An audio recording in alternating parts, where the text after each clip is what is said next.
अस्सलाम वालेकुम प्यारे बच्चों। उम्मीद है कि आप सब खैर आफियत से होंगे। आज हम जो हमारा चैप्टर नंबर 17 है सम नेचुरल फिनोमेना आपकी साइंस बुक में, तो आज हम उसके कुछ और क्वेश्चंस करने जा रहे हैं। कल हमने इसके 3 क्वेश्चंस किए। आज चौथा क्वेश्चन जो आपका जो आपकी टेक्स्ट बुक है उसमें आप पेज नंबर 221 निकालेंगे, तो वहाँ पे एक जो क्वेश्चन नंबर 4 है आपका, वो हम आज करने जा रहे हैं। तो क्वेश्चन नंबर जो 4 है वो है sometimes a crackling sound is heard while taking of sweater during winters explain. यानी कि जब भी विंटर में आपका एक्सपीरियंस रहा होगा कि विंटर में जब भी हम स्वेटर कोई हमें लगा के होती है, वुलन स्वेटर या कोई भी वुलन क्लोथ होता है, फ़ैरन वगैरह हम ज़्यादातर इस्तेमाल करते हैं यहाँ पे। तो जब भी हम निकालते हैं तो वहाँ पे एक आवाज़ जैसी निकलती है और वो चिंगारी जैसी स्ट्रीक ऑफ लाइट निकलती है। ऐसा क्यों होता है? तो इसका आंसर है when we take out sweater woollen sweater gets charge due to friction between the sweater and the body, this results in crackling sound. आपको पता होगा कि हमने ये लाइटनिंग के दौरान भी पढ़ा कि ये सब कुछ ये होता है इलेक्ट्रिक डिस्चार्ज।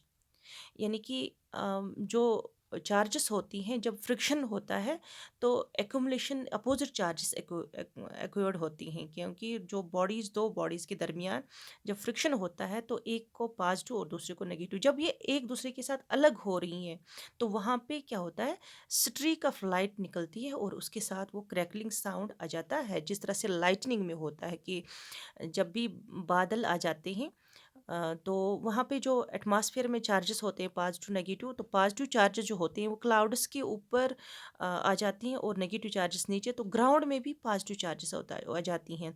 तो हवा आपको पता है that is bad conductor of electricity, तो ये इनको बर्दाश्त नहीं करता है। जब ये अलग अलग हो जाती हैं तो वहाँ पे क्या होता है, वो साउंड निकलते हैं और उसी के साथ वो स्ट्रीक ऑफ लाइट निकलती है जिसको हम लाइटनिंग कहते हैं।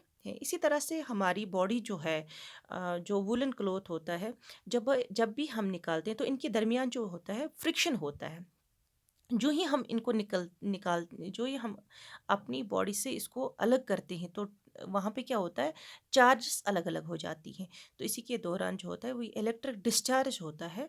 तो इसमें क्या होता है, तो वहाँ पे स्ट्रीक ऑफ लाइट भी अगर आप अंधेरे में निकालोगे वो कपड़े, तो वहाँ पे आपको ये लाइट जैसी एक चिंगारी जैसी दिखेगी और साथ साथ आवाज़ भी आ जाएगी।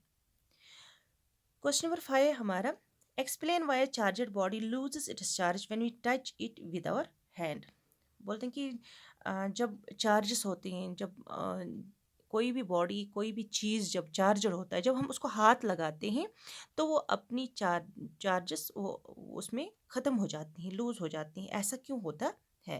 तो इसका आंसर है the charges get conducted to the earth through our body when we touch it and the conductor loses its charge, this phenomena is known as electric discharge.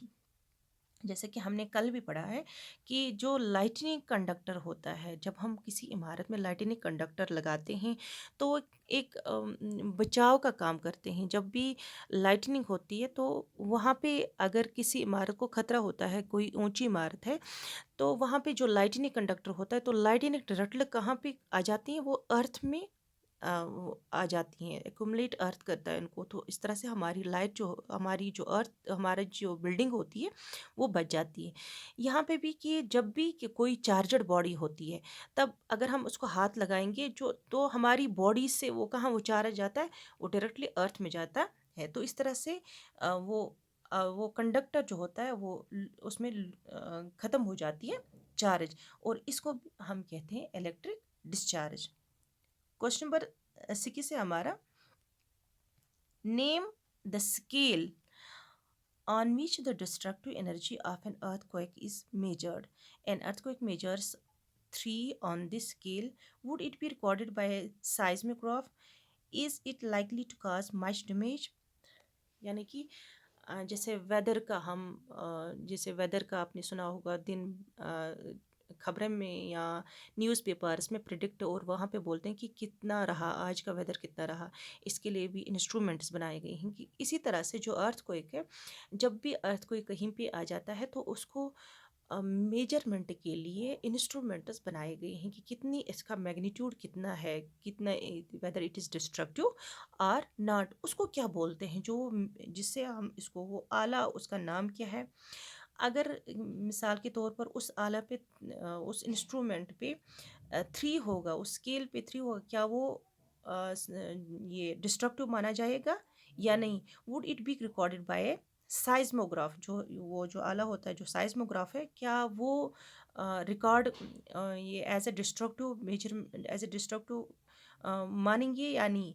Is it likely to cause much damage? क्या 3 जब होगा, क्या इसमें ज़्यादा खतरा होता है, बर्बादी का खतरा हो सकता है जब अगर हम रेक्टर स्केल पे ऐसा होता है? तो इसका आंसर है कि Richter scale is used to measure the destructive energy of an earthquake.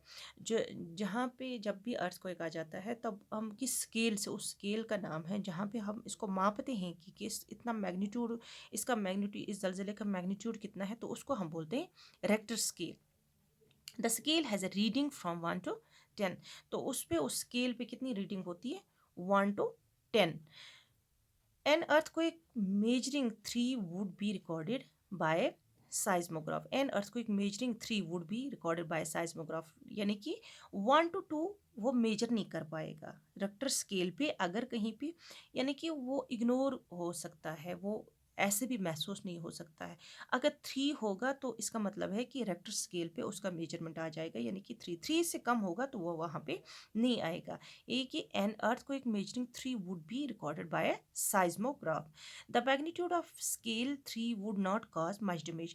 तो अगर 3 तक होगा तो वो उतना ये खतरनाक नहीं हो सकता, उसमें कोई खतरा नहीं हो सकता है। An earthquake of magnitude 5 is considered destructive in nature। यानी कि अगर 3 से या 4 से अलावा 5 हो या 6, इसके अलावा 5 से ऊपर ऊपर अगर होगा, रेक्टर स्केल पे इसका मेजरमेंट आ जाएगा, इसका मैग्नीट्यूड आ जाएगा 5, तो वहाँ पे वो डिस्ट्रक्टिव हो सकता है। अर्थक्वेक वहाँ पे डिस्ट्रक्टिव हम मान सकते हैं कि जैसा कि हम सुनते आ रहे हैं, जैसा कि एक्सपीरियंस हमारा है कि इससे पहले भी जो अर्थक्वेक्स आए हैं, 5 तक कोई खतरा नहीं हो सकता है। 5 के अलावा अगर होगा तो उसमें खतरा हो सकता है, माली और जानी खतरा भी हो सकता है, यानी कि डिस्ट्रक्टिव हो सकता है। तो यही कुछ सवालात थे आज के।